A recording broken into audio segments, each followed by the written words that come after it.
આજે આણંદ જિલ્લાના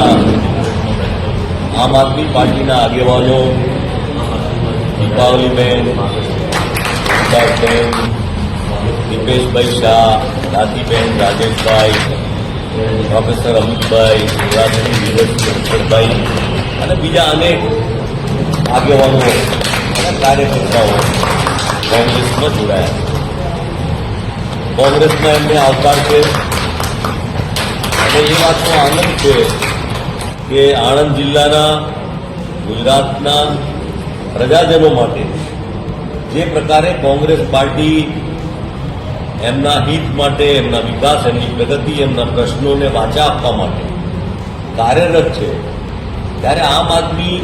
પાર્ટીના આ જ કાર્યકરોમાં એ જ વિચારધારા હતી કે લોકોને કેવી રીતે મદદ કરવું, એમને કેવી રીતે કામમાં આવવું. પણ ગુજરાતના રાજકારણને જ્યાં લાગે વળગે છે ત્યાં એ સ્પષ્ટ દેખાય છે કે ભારતીય જનતા પાર્ટી દ્વારા ગુજરાતની પ્રજાને જે અન્યાય અને એના પ્રજા વિરોધી નીતિઓને કારણે જે નુકસાન થઈ રહ્યું છે, ત્યારે સ્વાભાવિક રીતે આમ આદમી પાર્ટી એ ગુજરાતમાં વિકલ્પ બની શકે નહીં. મહાત્મા ગાંધીના ફોટાઓનો પંજાબમાં વિરોધ કરનારા એમના નેતા કેજરીવાલ આ ગાંધીનું ગુજરાત છે, વિચારધારાનું ગુજરાત છે અને એને લઈને આ કાર્યકરોની લાગણી તો લોકોનું કામ કરવાનું છે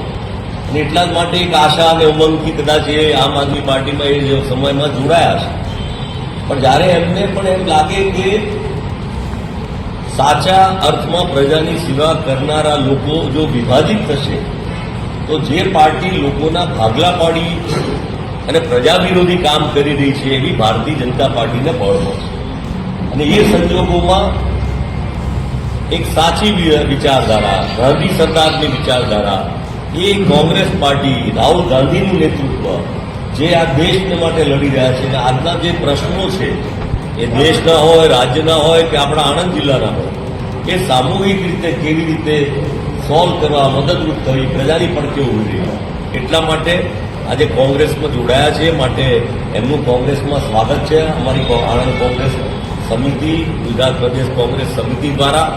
અને મારે આપના મીડિયાના માધ્યમ દ્વારા ગુજરાતના સૌ આમ આદમીના કાર્યકરોને વિનંતી છે કે આવો તમે પણ કોંગ્રેસમાં જોડાઓ અને કોંગ્રેસની જે વિચારધારા ગુજરાતની પ્રજાનું ભલું કલ્યાણ કરવા ઈચ્છે છે એ વિચારધારાને મજબૂત કરો